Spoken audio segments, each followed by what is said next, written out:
I always thought raising Marcus was my greatest achievement. 28 years old, tall like his father, with that same confident smile that could charm anyone. He had my late husband's eyes and my stubborn streak, though I never imagined that combination would one day turn against me. For years, I believed I had done everything right as a mother. I sacrificed my own dreams, worked double shifts at the hospital, and put every penny I could spare into his education and future. When David died in that car accident 5 years ago, Marcus stepped up, or so I thought. He helped with the funeral arrangements, held my hand during those dark months, and promised he would always take care of me. But promises, I've learned, are just words dressed up in hope. Before we jump back in, tell us where you're tuning in from, and if this story touches you, make sure you're subscribed, because tomorrow, I've saved something extra special for you. The first crack in our relationship appeared last Christmas, when Marcus brought his new girlfriend, Sophia, to meet me. She was everything I wasn't. Young, glamorous, with designer clothes, and an attitude that screamed entitlement. During dinner, she casually mentioned how cramped their apartment was, and how they dreamed of owning something bigger. Marcus nodded along, his eyes lighting up as he described their plans for a house with a pool, a 3-car garage, and enough space to entertain. When I gently suggested they save up and work toward their goals gradually, Sophia laughed. Not the kind that spreads warmth, but the sharp, cutting kind that makes you feel small. The conversation that changed everything happened on a rainy Thursday evening in March. I was in my kitchen, preparing my usual dinner of soup and bread, when Marcus walked in without knocking. He had his own key, of course, but something about the way he entered felt different that night. Heavier, more purposeful. His jacket dripped onto my clean floor, but he didn't seem to notice or care. He sat down at my small dining table, the same one where I had helped him with homework for 12 years, and looked at me with an expression I had never seen before. Cold. Calculating. "Margaret," he said, using my first name instead of Mom, "we need to talk about your will." The words hit me like ice water. I set down my ladle and turned to face him fully, searching his face for some sign that this was a joke or a misunderstanding. But his jaw was set, his eyes steady and unwavering. He pulled out his phone and showed me pictures of a house, a massive colonial with white columns and manicured gardens that probably cost more than I had made in my entire nursing career. "This is what Sophia and I want to buy," he continued, scrolling through the images. "But we need a down payment, and frankly, we both know you're not getting any younger. It would make more sense for you to transfer your assets to me now, while you can see us enjoy them, rather than waiting until you're gone." The casual way he discussed my death, as if it were just another item on his to-do list, made my hands shake. I gripped the edge of the counter to steady myself. "Marcus," I said carefully, "that house must cost over $2 million. I worked 43 years to build what I have. This home, my savings, the life insurance from your father, it's my security. What if something happens to me? What if I need medical care?" He waved his hand dismissively, as if my concerns were nothing more than paranoid fears. "You're healthy as a horse, Margaret. Besides, Sophia and I would take care of you. We'd convert the guest house on the property into a nice little apartment for you. You'd have everything you need. The guest house. As if I were some elderly relative to be tucked away out of sight." I looked around my kitchen, at the photos of Marcus throughout the years covering every surface. His first day of school, his graduation from college, his wedding to his first wife. The marriage that had lasted only 2 years because, according to him, she didn't understand his ambitions. Now here he was, asking me to give up everything so he could impress wife number 2. "I need time to think about this," I told him. Marcus's expression hardened. His fingers drummed against the table in a rhythm I recognized from his childhood, the same beat he would tap when he wanted something and was growing impatient with waiting. "Time for what?" he asked.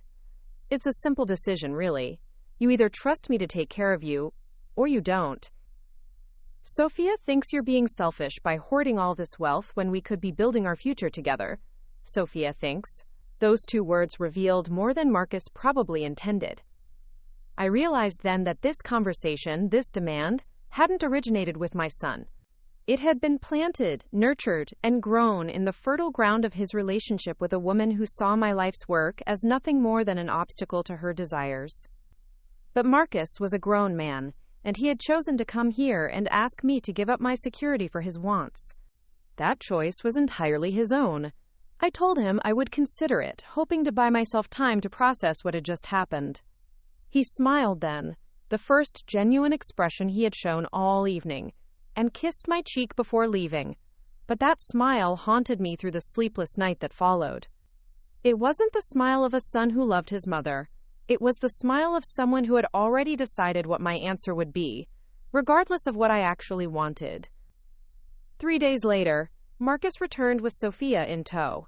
She had dressed for the occasion in a cream-colored sweater and pearls, looking every inch the respectable daughter-in-law. But her eyes were hungry as they swept over my living room, cataloging the antique furniture David and I had collected over 30 years of marriage, the crystal vase that had belonged to my grandmother, the oil painting we had bought on our anniversary trip to Italy. "Mrs. Henderson," Sophia said, settling onto my sofa as if she belonged there, "Marcus told me about your conversation the other day. I just want you to know how excited we are about the possibility of you joining our family in this new adventure." She spoke as if my financial suicide were some kind of vacation we were all planning together. "We've already spoken to a financial advisor about the best way to structure the transfer to minimize taxes. Of course, we want to make sure you get the maximum benefit from your generosity." The word generosity stuck in my throat. There was nothing generous about being pressured to hand over everything I had worked for. I asked them about their own finances, about what they were contributing to this dream house. Marcus shifted uncomfortably and mumbled something about his job at the marketing firm not paying as well as he had hoped. Sophia jumped in smoothly, explaining that she was between careers at the moment, exploring her options in interior design. Between careers. I had been a nurse for over 4 decades, and I had never been between careers for more than the 2 weeks of vacation I allowed myself each year. When I asked about their timeline, Marcus became more animated. He had already spoken to a realtor, already scheduled a viewing of the house for the following week. He assumed my agreement, assumed my compliance, assumed that the woman who had raised him would simply hand over her life's work because he asked for it. The presumption of it took my breath away.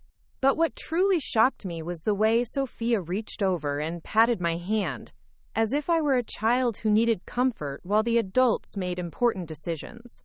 "We understand this is a big step for you," she said with practiced sympathy, "but think about how wonderful it will be to watch us build a life in a home that your hard work made possible. You'll be leaving a legacy, creating something beautiful that will last for generations." I wanted to laugh at the irony. The legacy I was supposedly creating would be their comfort and my destitution. The beautiful thing that would last for generations would be built on the foundation of my sacrifice, but it would never carry my name or honor my memory. That night, I sat in David's old chair and tried to imagine what he would have done in this situation.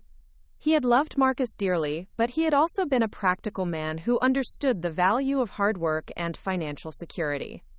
I could almost hear his voice, gentle but firm, reminding me that love doesn't mean giving someone everything they want. Sometimes love means saying no, even when it hurts. Especially when it hurts. The pressure began in earnest the following week. Marcus started calling me every day, sometimes multiple times, updating me on their house hunting progress and dropping hints about how disappointed Sophia was becoming with the delay. He mentioned casually that other buyers were interested in their dream house, that the market was competitive, that opportunities like this didn't come along often. Each conversation was a masterclass in emotional manipulation, designed to make me feel guilty for protecting my own interests. Sophia took a different approach. She began visiting me unannounced, always bringing small gifts, flowers, pastries, a scented candle.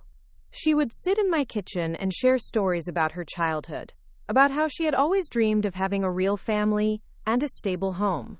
Her own parents, she explained with carefully timed tears, had died when she was young, leaving her with nothing but debt and heartache.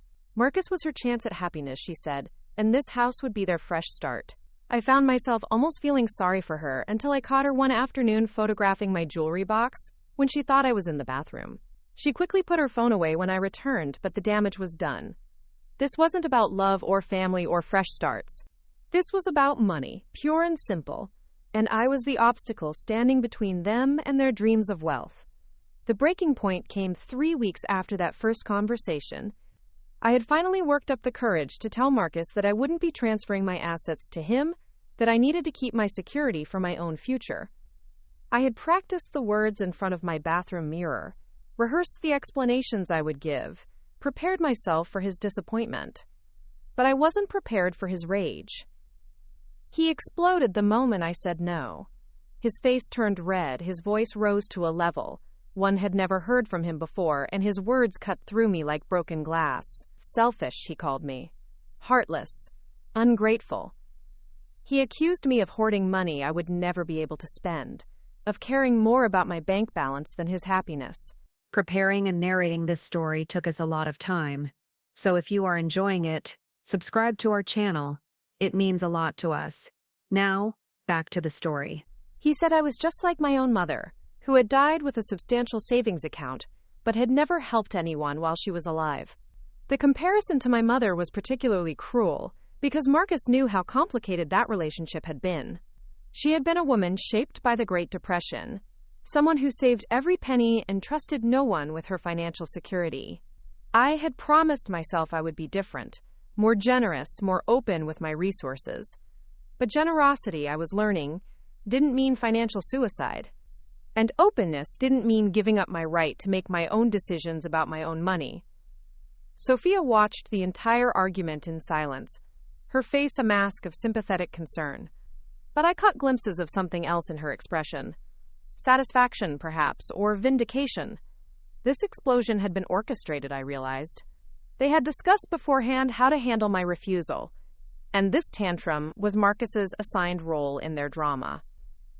When he finally stormed out, slamming my front door so hard that my grandmother's china rattled in the cabinet, Sophia lingered for a moment.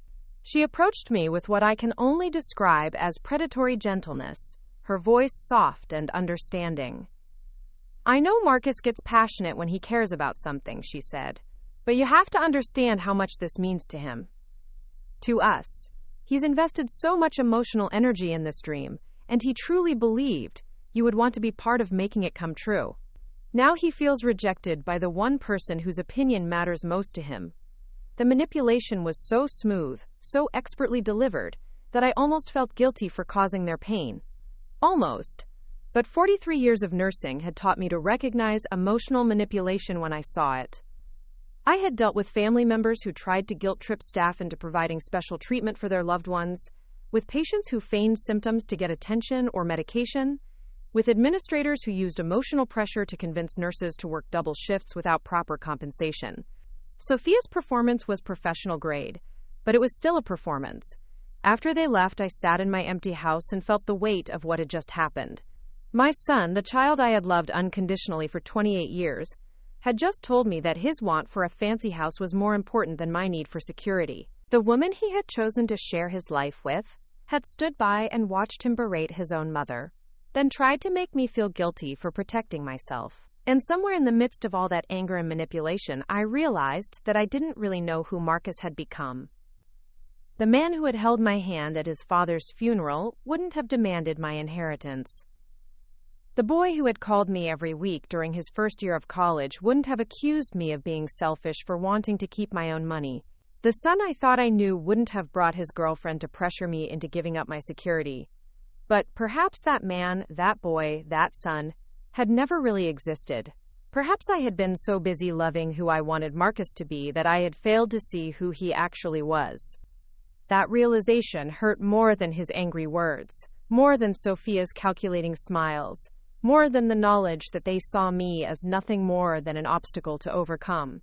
I had spent nearly 3 decades building an image of my son in my mind, and in one afternoon, that image had crumbled completely. The grief I felt was almost as sharp as what I had experienced when David died, because this was also a kind of death, the death of my illusions about my child. Over the next few days, I found myself looking at Marcus's childhood photos with new eyes. The Christmas morning when he had unwrapped the expensive bike I had worked overtime for months to afford. Had he been grateful, or had he just expected it? The high school graduation when he had thanked me in his speech. Had he meant it? Or had it just been what he knew he was supposed to say? The college years when I had sent care packages and money for textbooks and spring break trips. Had he appreciated my sacrifice? Or had he simply seen it as his due? I began to remember other incidents that I had dismissed or explained away at the time. The way he had rolled his eyes when I couldn't afford to help him buy his first car. The irritation in his voice when I had asked him to come home for Thanksgiving instead of going to his girlfriend's family celebration. The casual way he had assumed I would pay for his wedding to his first wife, and his anger when I had suggested a smaller, more affordable ceremony. The pattern had been there all along, I realized. I had just been too blinded by my love for him to see it clearly. Marcus had grown up expecting me to sacrifice for his benefit, and I had enabled that expectation by constantly putting his wants above my own needs. Every time I had worked extra shifts to pay for his activities, every time I had chosen generic groceries so I could afford his name-brand clothes, every time I had postponed my own dreams to fund his education, I had been teaching him that my value lay in what I could provide for him. But knowing how we had arrived at this point didn't make the destination any less painful. My son wanted my inheritance, and when I had refused to give it to him, he had shown me exactly how little I meant to him beyond my bank account. The love I had thought was unconditional had turned out to have a very specific condition attached: my willingness to impoverish myself for his benefit. 3 days after our argument, Marcus called to apologize. His voice was contrite, his words carefully chosen, his tone exactly right for maximum emotional impact. He was sorry for losing his temper, he said. Sorry for saying things he didn't mean. Sorry for putting me in an uncomfortable position. But underneath the apology, the request remained the same. He still wanted my money. He still expected me to sacrifice my security for his dreams. The only thing that had changed was his approach. This time, he tried logic instead of emotion. He had done research, he explained, and had discovered that transferring assets before death could save thousands in taxes and probate fees. He had spoken to his financial advisor, who had confirmed that early inheritance was often the smartest approach for families like ours. He rattled off statistics about estate planning and gift tax exemptions, presenting his desire for my money as sound financial strategy rather than selfish greed. When logic failed to persuade me, he switched to guilt. He reminded me of all the times I had told him that my greatest joy came from seeing him happy. Didn't I want to see him and Sophia settled in a beautiful home? Didn't I want to be part of building their future together? Wouldn't it bring me satisfaction to know that my hard work had created something lasting and meaningful? Each question was designed to make my refusal seem selfish and small-minded. Finally, he tried fear. The economy was uncertain, he pointed out. My savings were sitting in accounts that barely kept pace with inflation. Property values, on the other hand, were appreciating rapidly. By investing in their house, I would actually be protecting my wealth, rather than risking it. If something happened to me unexpectedly, he said, with what sounded like genuine concern, wouldn't I want to know that my money was being put to good use rather than tied up in probate court? Each conversation left me more exhausted than the last. Marcus had become relentless in his pursuit of my inheritance, calling at all hours, showing up at my door with new arguments and fresh emotional appeals. He brought printouts of articles about family financial planning, testimonials from other parents who had gifted money to their children, even a letter from a tax attorney explaining the benefits of early asset transfer. The campaign was comprehensive, professional, and utterly heartless. Sophia played her part perfectly, appearing at strategic moments to reinforce Marcus's arguments or to provide emotional support when his logic fell short. She brought photo albums of other houses they had considered, all of them beautiful but somehow not quite right. The colonial with the white columns was special, she insisted. It was the kind of place where they could build a family, where I could spend my golden years surrounded by grandchildren and love. She painted a picture of holiday dinners and birthday parties, of family traditions and generational wealth, all of it contingent on my willingness to bankrupt myself for their dream. But the more they pushed, the more clearly I saw what was really happening. This wasn't about family or love or building something beautiful together. This was about two people who wanted something they couldn't afford and had decided that I should pay for it. They had identified me as their best source of funding and had developed a strategy to extract my wealth through emotional manipulation and psychological pressure. The fact that I was Marcus's mother didn't make me family in their eyes. It made me a target. I began to understand that my refusal to give them my inheritance had revealed something important about our relationship. When I could no longer provide what they wanted, when I finally said no to a demand that would leave me vulnerable and dependent, they had shown me exactly how they really felt about me. Marcus's love was conditional on my usefulness. Sophia's warmth was calculated and strategic. And both of them were perfectly willing to destroy my financial security to get what they wanted. The knowledge was devastating, but it was also liberating. For the first time in years, I saw my situation clearly, without the filter of maternal love or familial obligation.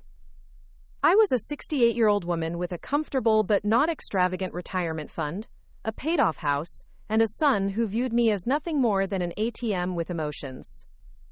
I could continue to pretend that wasn't true, could keep making excuses for Marcus's behavior, and hoping that somehow our relationship could return to what I thought it had been. Or I could accept reality and decide what I wanted to do about it. The decision, when it finally came to me, was surprisingly simple. If Marcus wanted to treat me like a business transaction rather than his mother, then I would respond accordingly. If he was going to pressure and manipulate and demand rather than love and respect and appreciate, then he would discover that I was far more formidable than the vulnerable elderly woman he seemed to think I was. And if he truly believed that his wants were more important than my needs, then he was about to learn exactly how wrong he could be. But first, I needed to understand exactly what I was dealing with. I needed to know how far Marcus and Sophia were willing to go to get my money. And I needed to document everything that happened along the way. Because if my son wanted to wage war against his own mother, then he was going to discover that 43 years of dealing with difficult people had taught me a few things about strategy, patience, and the fine art of letting someone destroy themselves with their own greed. My transformation from trusting mother to strategic observer began the very next morning. I purchased a small digital recorder from the electronics store downtown, the kind that fits easily in a pocket and captures crystal clear audio. The young clerk who sold it to me probably assumed I wanted to record family stories or doctor's appointments. He had no idea I was preparing for battle. The first recording session came sooner than expected. Marcus arrived that afternoon with a folder full of legal documents, his expression serious and businesslike. He spread the papers across my kitchen table like a general planning a campaign, each document carefully positioned for maximum visual impact. There were property listings, mortgage pre-approval letters, even a preliminary estate transfer agreement that someone had already filled out with my information. "Look, Margaret," he said, his voice taking on the patient tone people use when explaining something to someone they consider intellectually inferior. "I've done all the legwork for you. The lawyer says we can have everything transferred within 30 days if we move quickly. The house sellers are motivated, so they're willing to work with our timeline. All you have to do is sign a few papers, and by next month, Sophia and I will be settled in our new home." I let him talk while the recorder in my cardigan pocket captured every word. He had clearly rehearsed this presentation, probably with Sophia coaching him on which emotional buttons to push and when. He spoke about family legacy, about how proud Dad would be to see his hard-earned money creating something beautiful for the next generation. He mentioned my age repeatedly, suggesting that managing substantial assets was becoming too much responsibility for someone in their late 60s. The condescension in his voice was breathtaking. This was my son, the child I had nursed through pneumonia and broken bones, whose homework I had checked every night for 12 years, whose college tuition I had paid by working double shifts until my feet bled. And here he was, talking to me like I was some confused old woman who needed his guidance to make basic decisions about my own life. When I asked specific questions about their financial contribution to this dream house, Marcus became evasive. He mumbled something about his savings being tied up in investments, about Sophia's interior design business requiring startup capital they couldn't touch. But when I pressed for actual numbers, for concrete information about what they were bringing to this partnership besides their expectations, he grew irritated. The important thing, he said with barely concealed impatience, is that we're doing this as a family. You're not losing anything, Margaret. You're investing in our future together. The guest house on the property is actually quite spacious. You'll have your own entrance, your own kitchen, complete privacy when you want it. Think of it as downsizing with purpose. Downsizing with purpose. The phrase was so carefully crafted, so focus grouped for maximum palatability, that I almost admired its cynicism. They wanted me to give up my independence, my financial security, and my home, but they had wrapped it in language that made it sound like I would be gaining something valuable. The manipulation was masterful in its thoroughness. I told Marcus I needed more time to review the documents, to consult with my own financial advisor before making such a significant decision. His face darkened immediately, the mask of patient concern slipping just enough to reveal the frustration underneath. "We don't have unlimited time," he said sharply. "The real estate market moves fast, and if we miss this opportunity, we might not find another property this perfect." Perfect for whom? I wondered silently. Perfect for two people who wanted to live in luxury they couldn't afford? Perfect for a son who had decided that his mother's life savings were really his inheritance to claim whenever convenient? Perfect for a young woman who had apparently convinced my child that emotional manipulation was an acceptable way to fund their lifestyle? After Marcus left, I played back the recording and marveled at how different his words sounded when I wasn't focused on his physical presence. Without his earnest expression and familiar voice to distract me, the calculation behind every sentence became crystal clear. This wasn't a son asking his mother for help. This was a salesman closing a deal, using every trick in the book to overcome objections and force a signature. The next phase of their campaign involved Sophia taking a more prominent role. She began calling me daily, always with some small crisis that required discussion. Her car had broken down, and the repair bills were overwhelming their budget. Marcus was stressed about work, and the uncertainty about their housing situation was affecting his performance.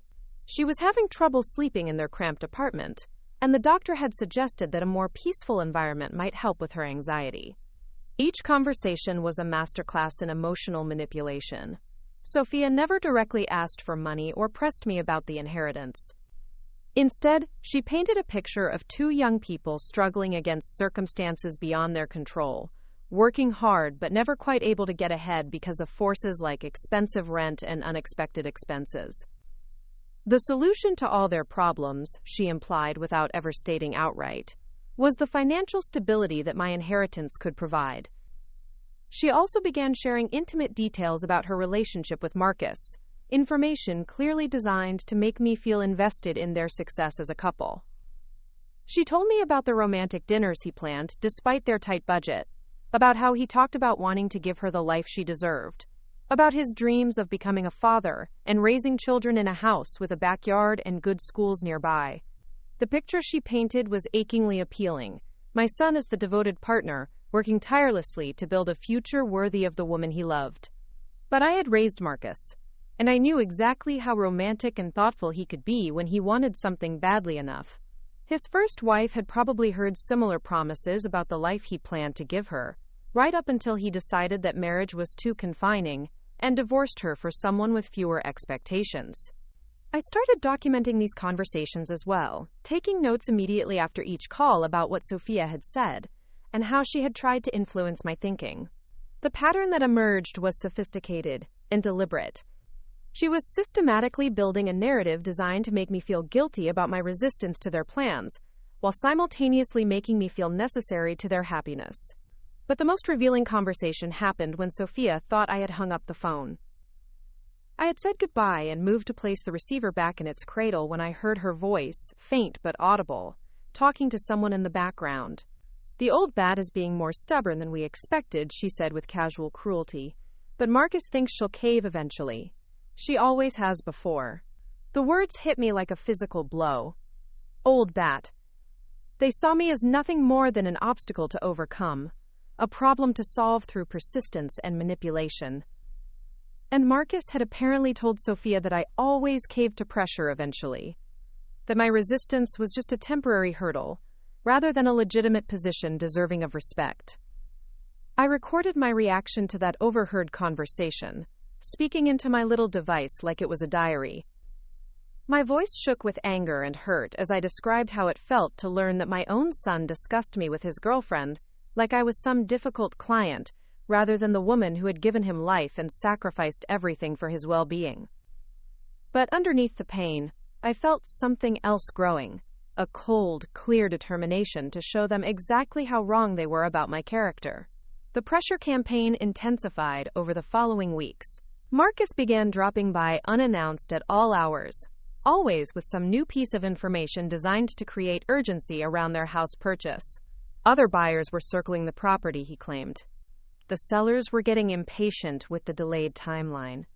Interest rates were rising, making the purchase more expensive with each passing day. He also started bringing reinforcements. His former college roommate Steve appeared one evening, full of enthusiasm about real estate investment and the wisdom of transferring wealth before death to avoid taxes. Steve regaled me with stories about his own parents, who had gifted their children substantial sums and were now happily living in a retirement community, free from the burdens of property ownership and financial management. The message was clear. Smart, loving parents helped their children achieve their dreams, while also simplifying their own lives. Only selfish, short-sighted people clung to money they would never be able to spend.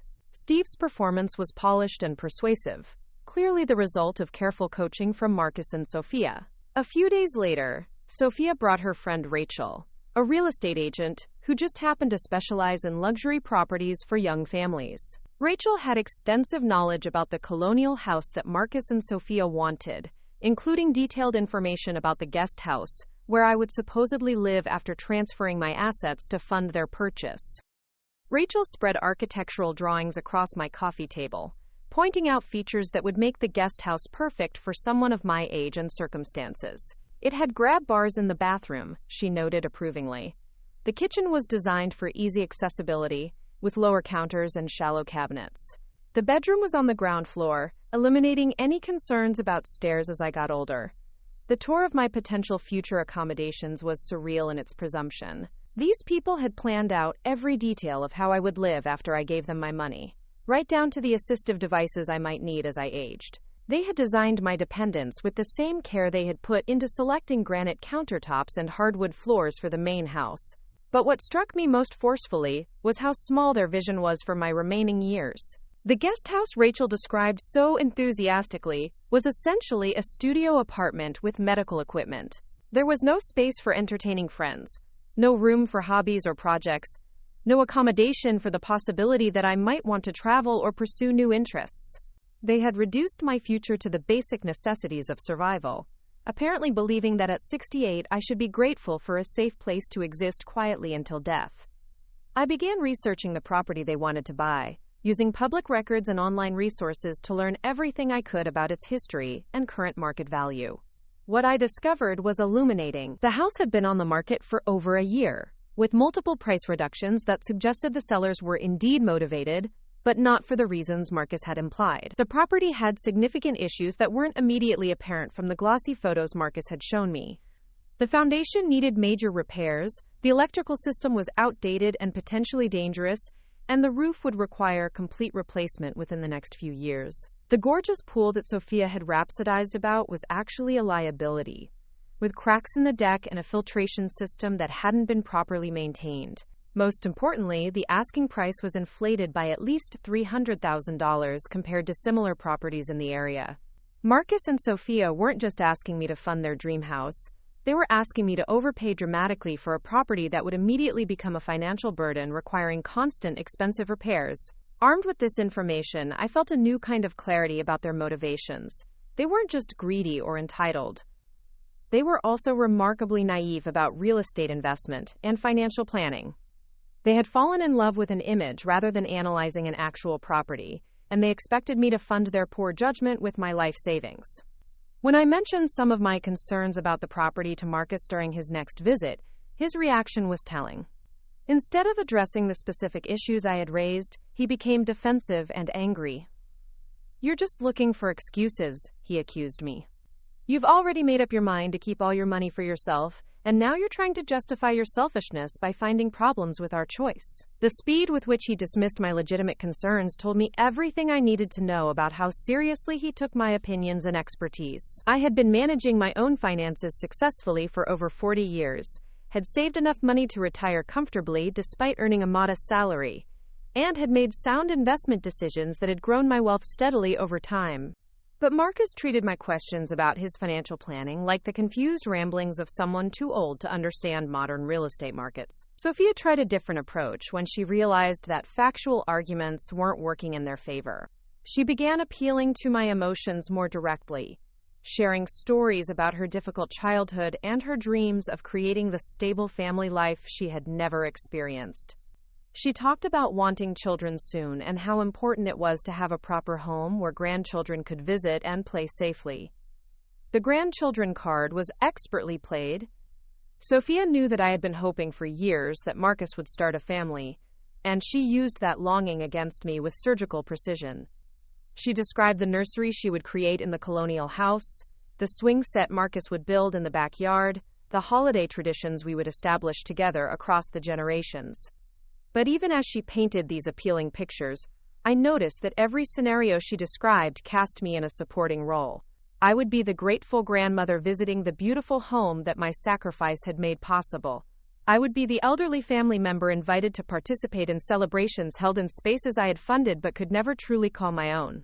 I would be the retired nurse living quietly in the guest house while the real family enjoyed the main residence I had purchased for them. The manipulation was sophisticated, but it was still manipulation. Sophia was offering me a future where I could buy my way into my son's family life by impoverishing myself for their benefit. The love and inclusion she promised were contingent on my willingness to bankrupt myself for their dreams. I started keeping detailed written records of every interaction, every promise, every threat, and every emotional appeal. The notebook I purchased for this purpose filled up quickly with dates, times, direct quotes, and my observations about their tactics and motivations. Reading back through these entries, I was struck by how methodical their approach had become. They were running a comprehensive campaign designed to wear down my resistance through constant pressure, emotional manipulation, and the gradual erosion of my confidence in my own judgment. They brought in outside voices to validate their position, created artificial urgency to prevent me from thinking clearly, and used my love for Marcus as a weapon against my common sense. But documenting their behavior also revealed something they probably hadn't intended: the extent to which they had underestimated me. They saw me as an elderly woman whose primary function was to provide funding for their lifestyle. They assumed that persistence and emotional pressure would eventually overcome my objections, because I was just a retired nurse without sophisticated understanding of financial matters. What they failed to recognize was that 43 years in healthcare had taught me to recognize manipulation, to document concerning behavior, and to make difficult decisions under pressure. I had dealt with families who tried to override medical recommendations for their own convenience, with patients who attempted to manipulate staff through emotional appeals, and with administrators who used guilt and pressure to extract unpaid labor from dedicated professionals. Marcus and Sophia were using the same playbook I had seen countless times in my career, just with higher stakes and more personal consequences. But they had made one crucial error in their strategy. They had assumed that emotional appeals would override logical analysis, that family obligation would triumph over financial wisdom, and that I would eventually surrender to pressure rather than stand firm in my convictions. They were about to discover how wrong they were about all of those assumptions. Because while they had been plotting and planning and pressuring, I had been learning and documenting and preparing for the next phase of this conflict. And unlike them, I had both the experience and the resources to play this game better than they could imagine. The tipping point came on a cold February morning when I received a call from my bank. A representative wanted to verify a request that had been made to access information about my accounts. Someone claiming to be my son had contacted them asking for details about my savings and investment balances, saying he was helping me with financial planning as I got older. The bank, to their credit, had refused to provide any information without my explicit written authorization. But the fact that Marcus had attempted to access my financial records without my knowledge or permission revealed a level of presumption that took my breath away. He wasn't just pressuring me to give him my money. He was actively investigating how much I had to give. When I confronted him about the bank inquiry that evening, Marcus barely seemed embarrassed by his behavior. He claimed he was just trying to help me organize my finances more efficiently, to make sure I was getting the best possible returns on my investments. He had spoken to a financial advisor, he explained, who had suggested that people my age often benefited from professional assistance with money management. The paternalistic tone of his explanation was infuriating. Marcus was treating me like I was mentally incompetent, as if reaching the age of 68 had somehow erased my ability to manage my own affairs. He seemed genuinely surprised that I was angry about his unauthorized attempt to access my private financial information. But his reaction also told me something important about how far he was willing to go to get what he wanted. Marcus wasn't just asking for my inheritance anymore. He was actively investigating my finances and positioning himself as my caretaker, whether I wanted his help or not. The boundaries between his wants and my rights had completely disappeared in his mind. That night, I made a decision that would change everything between us. I called my attorney and scheduled an appointment to discuss my options for protecting my assets and documenting the harassment I had been experiencing. I also contacted a private investigator to conduct a thorough background check on Sophia, because I wanted to know exactly who had influenced my son to become someone I barely recognized.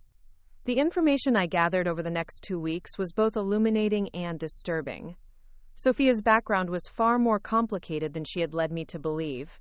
Her previous relationship had ended when her former fiancé discovered that she had been pressuring his elderly grandmother to change her will in Sophia's favor. The pattern of targeting older family members for financial gain wasn't new behavior. It was her established method of operation.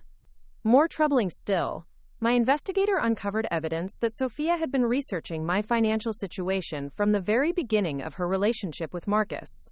She had accessed public records about my property, researched typical pension amounts for retired nurses, and even made inquiries about my late husband's life insurance policy through social media connections. The colonial house that Marcus and Sophia claimed to love so much was also revealing under closer scrutiny. They had been looking at the property for over 6 months, long before Marcus had ever mentioned needing financial help from me. The timeline suggested that they had fallen in love with an expensive house first, then worked backward to figure out how to fund their purchase through my inheritance. Armed with this information, I finally understood the full scope of what I was dealing with. This wasn't a case of a young couple getting carried away with their dreams and asking for help from family. This was a calculated campaign by 2 people who had identified me as their best source of funding and had developed a comprehensive strategy to separate me from my money. Marcus wasn't the victim of Sophia's influence that I had hoped he might be. He was an active and willing participant in a scheme to manipulate me into funding their lifestyle.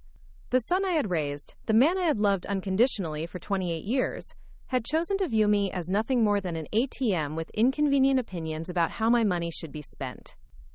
The betrayal was devastating, but it was also clarifying. I no longer had to wonder whether I was being unreasonable or selfish in my refusal to give them my inheritance. I no longer had to question whether my concerns about their motivations were justified. The evidence was overwhelming and undeniable. They were trying to rob me, and they were using my love for Marcus as the weapon to accomplish their theft. But knowledge, as painful as it was, also meant power. Because while Marcus and Sophia had been focusing all their energy on pressuring me to give them what they wanted, I had been quietly gathering the information and resources I would need to turn the tables completely. They thought they were playing chess with someone who didn't understand the rules. They were about to discover that I had been planning my endgame from the very beginning. The morning I decided to take control of the situation started like any other, with Marcus calling before 8 o'clock to discuss their latest urgency about the house purchase. But this time, instead of listening passively to his rehearsed arguments, I was ready with questions of my own.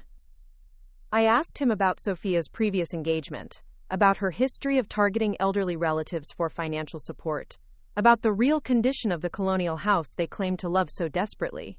The silence on the other end of the line stretched so long that I wondered if the call had been disconnected.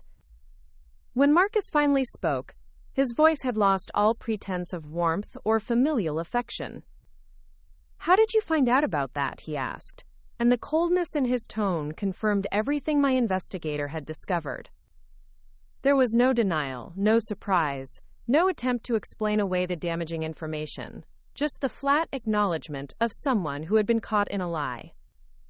I told him that I had done my homework, just as any reasonable person would before making a major financial decision. I explained that I had researched the property, investigated Sophia's background, and consulted with professionals about the legal and financial implications of their demands. Instead of being impressed by my diligence or ashamed of his deception, Marcus became furious. "You had me investigated," he said with genuine outrage. "You hired strangers to spy on your own son because you're too paranoid and suspicious to trust me. This is exactly the kind of behavior that proves you're not capable of managing your own affairs anymore. No rational person would go to such extremes to avoid helping their family." The projection in his accusation was breathtaking. Marcus was angry at me for discovering his deception, not sorry for deceiving me in the first place. He was offended that I had verified his claims rather than accepting them blindly, as if due diligence were somehow a betrayal of family trust. Most tellingly, he was using my competent investigation of his demands as evidence that I was incompetent to make my own decisions. I kept my voice calm and measured as I told him that I would not be transferring any assets to him, that I would not be funding the purchase of the colonial house, and that I expected him to stop pressuring me about my inheritance. The conversation that followed revealed depths of entitlement and manipulation that I had never imagined my son possessed. Marcus accused me of selfishness so extreme that it bordered on mental illness. He claimed that my refusal to help him was evidence of the paranoid hoarding behavior that often affected elderly people who lived alone too long. He suggested that I needed psychiatric evaluation to determine whether I was still competent to make major financial decisions. Every word was chosen to wound, to make me doubt my own judgment, to break down my resistance through sheer emotional brutality. But 43 years of nursing had taught me to recognize psychological manipulation when I encountered it, and I had seen this exact pattern of behavior from family members who wanted to override medical decisions for their own convenience. The accusations of mental incompetence, the claims that love justified overriding someone's expressed wishes, the suggestion that resistance to pressure was evidence of illness. It was all textbook manipulation designed to make the victim surrender control, to avoid further emotional abuse. When Marcus realized that his psychological tactics weren't working, he switched to threats. He told me that I was destroying our relationship permanently, that Sophia would never forgive me for ruining their dreams, that I would spend my remaining years alone and bitter because I had chosen money over family. He painted a picture of myself as a miserly old woman who would die surrounded by bank statements instead of loved ones, forgotten and unmourned because I had valued my savings more than my son's happiness. The threats revealed something crucial about Marcus's understanding of our relationship. He genuinely believed that his love for me was conditional on my usefulness to him, and he expected me to be so terrified of losing his affection that I would surrender my financial security to keep him happy. He had weaponized my maternal instincts, assuming that the fear of his rejection would override my common sense and self-preservation. What Marcus failed to understand was that his behavior over the past months had already destroyed my illusions about his character and our relationship. The son who would threaten to abandon his mother for refusing to bankrupt herself was not someone whose love was worth preserving. The man who would manipulate and pressure and lie to get what he wanted was not someone I could trust with my financial security or my future well-being. After that conversation, I knew that half measures and gentle resistance would not be sufficient to protect myself from their campaign. Marcus and Sophia had shown me that they were willing to use any tactic, including psychological abuse and financial fraud, to get what they wanted. They had demonstrated that they viewed me as an obstacle to overcome, rather than a person deserving of respect and consideration. They had made it clear that they would continue escalating their pressure until they either got my money or destroyed me in the attempt. But they had also underestimated both my resources and my resolve. While they had been focused on emotional manipulation and psychological pressure, I had been building a comprehensive case documenting their harassment, fraud attempts, and conspiracy to deprive me of my assets. I had recordings, written records, financial documentation, and professional testimony that would expose their scheme to anyone who needed to understand what they had been doing. More importantly, I had spent those months of pressure and manipulation rediscovering parts of myself that had been dormant since David's death. The woman who had worked her way through nursing school while raising a child, who had managed a household on a tight budget while building substantial savings, who had navigated the complex bureaucracy of healthcare while advocating for her patients. That woman was still there, still capable, still formidable when properly motivated. The first step in my counteroffensive was updating my will with provisions that would prevent Marcus from challenging my decisions or claiming that I had been incompetent when I made them. I included detailed documentation of his behavior, copies of our recorded conversations, and explicit statements about my reasons for limiting his inheritance to a modest sum that would provide security without funding the lifestyle he felt entitled to enjoy at my expense. I also established a trust that would provide me with comprehensive medical and legal protection if Marcus or Sophia attempted to have me declared incompetent in order to gain control of my assets. The trust included provisions for independent medical evaluation, legal representation, and oversight by professionals who had no connection to my family and no financial interest in the outcome of any competency proceedings. But the most important element of my legal preparation was the criminal complaint I filed with the district attorney's office regarding Marcus's attempt to access my bank records without authorization and Sophia's history of targeting elderly people for financial fraud. The prosecutor who reviewed my case was a sharp young woman named Jessica Chen, who specialized in elder abuse and financial crimes against vulnerable populations. Jessica was fascinated by the comprehensive documentation I had assembled and the sophisticated nature of the scheme Marcus and Sophia had been running. She explained that cases like mine were becoming increasingly common as adult children felt more entitled to their parents' assets and less constrained by traditional concepts of filial respect and patience. The law was beginning to catch up with these trends, and prosecutors were becoming more aggressive about pursuing charges against people who used family relationships to commit financial crimes. While the legal process was moving forward, I also began implementing practical measures to protect myself from further harassment and manipulation. I changed my phone number and gave the new one only to people I trusted completely. I installed a comprehensive security system in my house that would record any attempts at unauthorized entry or intimidation. I arranged for all of my mail to be delivered to a post office box, preventing Marcus or Sophia from intercepting my correspondence or monitoring my financial activities. Most importantly, I retained a private security service to document and deter any attempts at harassment or intimidation. The retired police officer who became my primary contact was a professional named Robert Martinez, who had extensive experience with family-based financial crimes. Robert understood immediately what I was dealing with and helped me develop a comprehensive strategy for documenting their behavior while protecting my safety and privacy. The reaction to these protective measures was swift and predictable. Within days of implementing my security protocols, Marcus appeared at my door in a rage unlike anything I had ever seen from him. He had discovered that his calls were going straight to voicemail, that his attempts to access my property were being recorded, and that his inquiries about my whereabouts were being met with professional silence from people who had previously been sources of information about my activities.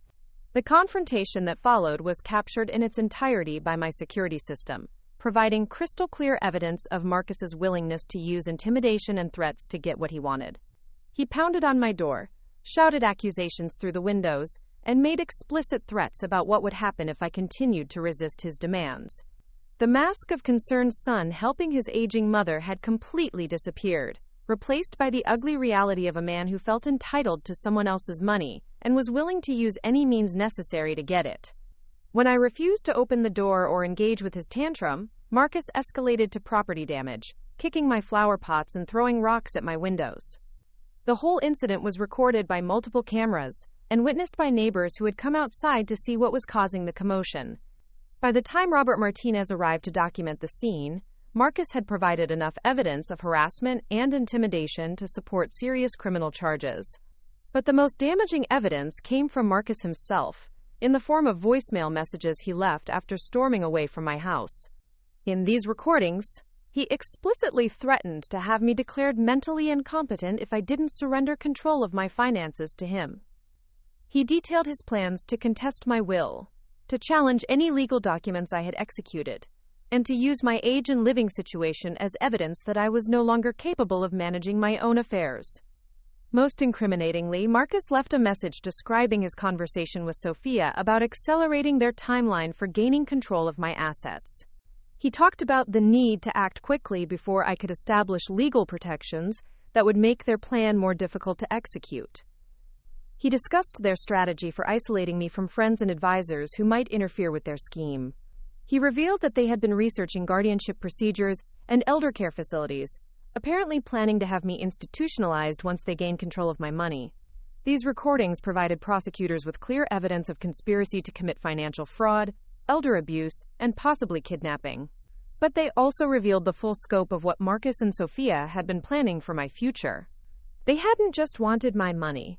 They had wanted to take control of my entire life, to reduce me to a ward of the state whose assets they could manage for their own benefit. The realization that my own son had been planning to have me institutionalized so he could steal my inheritance was devastating on a level one had never experienced before. This wasn't just greed or entitlement or poor judgment. This was a calculated plan to destroy my autonomy and dignity in service of their financial ambitions. Marcus had been willing to sacrifice my freedom, my health, and my happiness to fund his lifestyle with Sophia. But the shock and grief I felt were quickly overwhelmed by a cold, focused anger unlike anything I had ever experienced. Marcus had declared war on his own mother, had conspired to deprive me of everything I had worked for and everything I valued about my life. He had shown me that there were no limits to his selfishness, no boundaries he wouldn't cross, no cruelties he wouldn't inflict to get what he wanted. If Marcus wanted to treat me like an enemy rather than his mother, then I was prepared to respond accordingly. I had the resources, the documentation, the legal support, and the professional expertise to fight back effectively. More importantly, I had finally accepted that the son I had loved and sacrificed for no longer existed, if he ever had. The man who had threatened to institutionalize me for refusing to fund his dreams was a stranger wearing my child's face, and I owed him nothing beyond what justice and the law required. The criminal case against Marcus and Sophia moved forward with remarkable speed once prosecutors reviewed the evidence I had assembled. Jessica Chen explained that cases involving this level of documentation and this degree of premeditation were rare, and the district attorney's office wanted to use my situation to send a message about the serious consequences of financial elder abuse. The media attention that followed was intense and uniformly negative for Marcus and Sophia. Local news outlets picked up the story of the nurse who had spent decades caring for others, only to face harassment and threats from her own son when she refused to surrender her life savings. The contrast between my years of service and sacrifice and their campaign of manipulation and intimidation created a narrative that resonated powerfully with the public. Sophia's previous history of targeting elderly relatives for financial gain became a central element of the news coverage, painting her as a serial predator who used romantic relationships to gain access to family money. Marcus was portrayed as either a willing accomplice or a weak man who had allowed his girlfriend to corrupt his relationship with his mother. Neither characterization reflected well on his character or judgment. The social media response was particularly brutal. People shared their own stories of adult children who had felt entitled to their parents' assets, of families torn apart by greed and manipulation, of elderly people who had been pressured into impoverishing themselves for their children's benefit. The comment sections were filled with outrage at Marcus and Sophia's behavior and admiration for my refusal to surrender to their demands. But the most satisfying aspect of the public attention was watching Marcus and Sophia face the same kind of scrutiny and pressure they had subjected me to for months. Reporters called them, constantly seeking comment about the charges against them. Neighbors and co-workers questioned them about their treatment of an elderly family member. Their employers became aware of the criminal investigation and the negative publicity surrounding their alleged crimes. The stress of public exposure and criminal prosecution destroyed their relationship with remarkable efficiency. Within weeks of the story breaking, Sophia had moved out of their shared apartment and was reportedly seeking a plea agreement that would allow her to testify against Marcus in exchange for reduced charges. The woman who had painted such appealing pictures of their future together had abandoned ship the moment their scheme collapsed and legal consequences became real. Marcus's response to Sophia's betrayal was as predictable as it was pathetic. He tried to contact me repeatedly, claiming that everything had been her idea and that he had been manipulated into pressuring me for money. He painted himself as another victim of Sophia's schemes, a loving son who had been led astray by a woman with ulterior motives. He begged me to withdraw my complaint and help him fight the charges that threatened to destroy his career and his future. The manipulation attempt was so transparent, so insulting to my intelligence, that I almost admired its shamelessness. Marcus apparently believed that I would forget months of harassment, threats, and planning to have me institutionalized, because he claimed to have been influenced by someone else. He expected me to rescue him from the consequences of his own choices because he was my son, regardless of how he had treated me when he thought I was powerless to fight back. I responded to his pleas with a single letter, delivered through my attorney, that laid out exactly why I would not be withdrawing my complaint or providing any assistance with his legal problems. I reminded him of every threat he had made, every lie he had told, every boundary he had violated in his campaign to steal my inheritance. I included copies of the recordings and documentation that proved his active participation in the scheme, making it clear that I had evidence of his culpability regardless of whatever role Sophia might have played. Most importantly, I explained that his behavior had revealed fundamental truths about his character that couldn't be explained away by outside influence. The son I had raised would never have threatened to institutionalize his mother for refusing to give him money. The man I had loved and supported for 28 years would never have conspired to deprive me of my autonomy and dignity for his financial benefit. Marcus had shown me who he really was, and I believed him. The trial that followed was a masterclass in the consequences of underestimating someone you've targeted for exploitation. Marcus and Sophia had assumed that I was a vulnerable elderly woman who could be pressured into submission through emotional manipulation and psychological abuse. They had planned their scheme around the belief that I lacked the resources, knowledge, and determination to fight back effectively. What they discovered instead was that 43 years of professional experience had taught me to document everything, to seek expert advice when facing complex problems, and to remain calm under pressure while developing comprehensive strategies for dealing with difficult people. They learned that the woman they had tried to exploit had the intelligence, resources, and resolve to turn their own tactics against them with devastating effectiveness. The evidence I presented was overwhelming in its scope and detail. Hours of recorded conversations revealed the calculated nature of their manipulation. Written records showed the escalation of their demands and threats over time. Financial documentation exposed the lies they had told about their circumstances and motivations.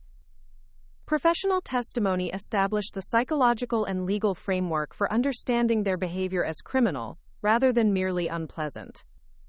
But perhaps the most powerful evidence was the security footage of Marcus's violent tantrum outside my house, which showed clearly what happened when his manipulation tactics failed to achieve their intended result. The contrast between his public persona as a concerned son and his private willingness to use intimidation and threats was stark and undeniable. The jury deliberated for less than 2 hours before returning guilty verdicts on all charges.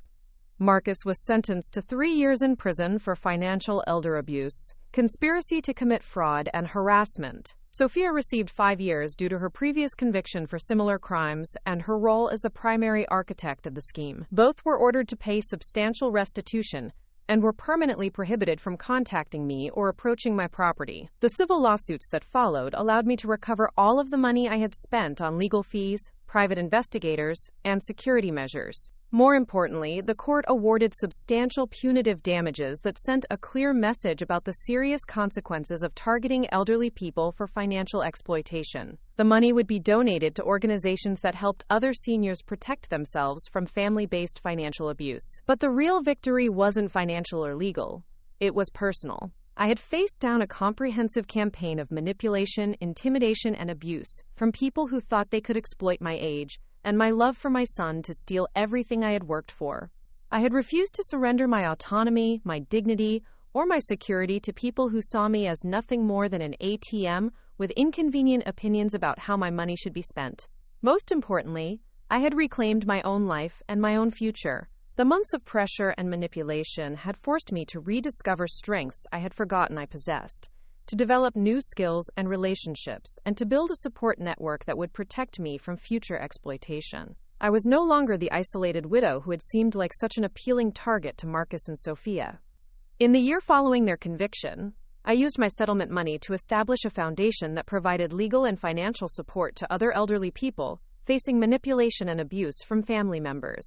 The foundation also funded research into the psychological and social factors that contributed to these crimes, helping to develop better strategies for prevention and intervention. The work was deeply satisfying in ways that reminded me why I had chosen nursing as a career decades earlier. Just as I had once helped patients navigate complex medical systems and advocated for their rights when they were too sick or scared to advocate for themselves, I was now helping other seniors protect themselves from people who would exploit their vulnerability and trust.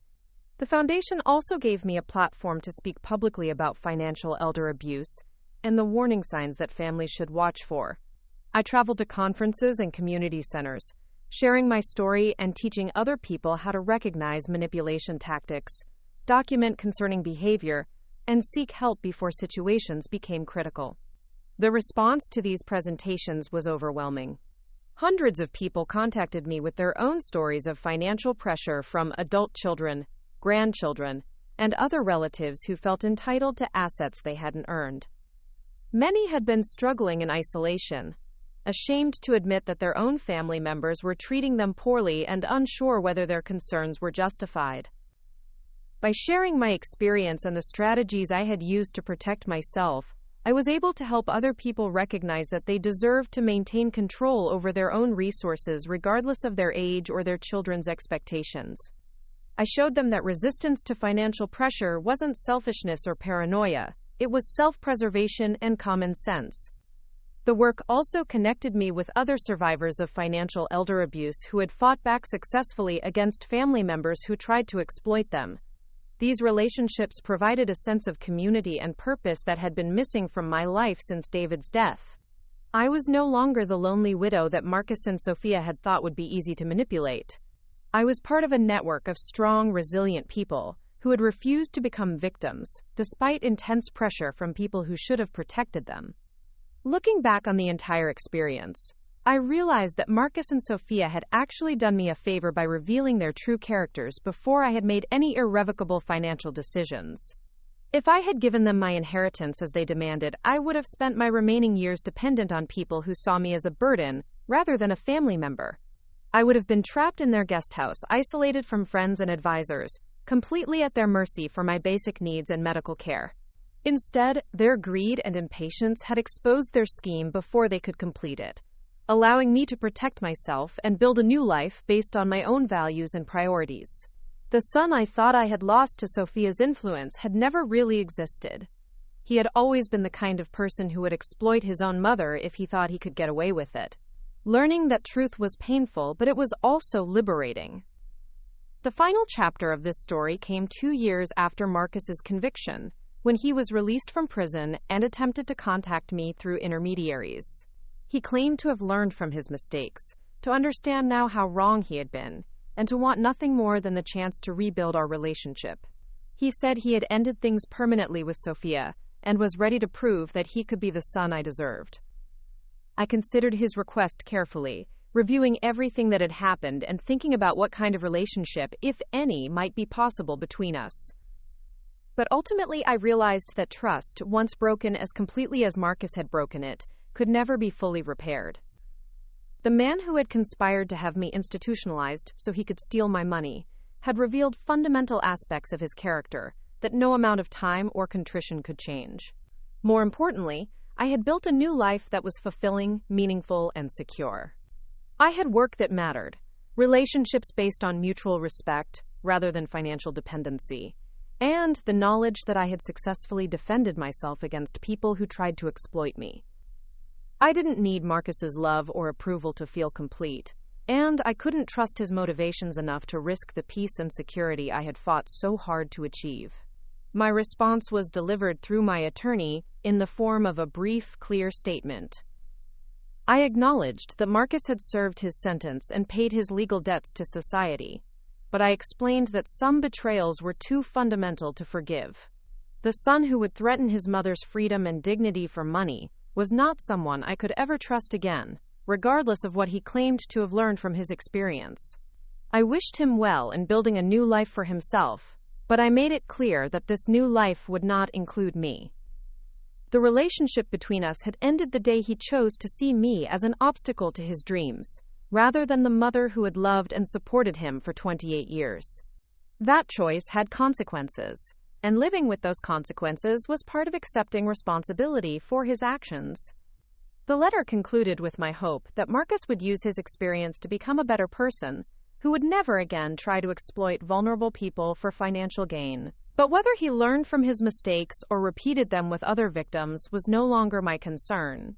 I had protected myself successfully, helped other people avoid similar exploitation, and built a life that honored my own values and priorities. Up next, you've got 2 more standout stories right on your screen. If this one hit the mark, you won't want to pass these up. Just click and check them out.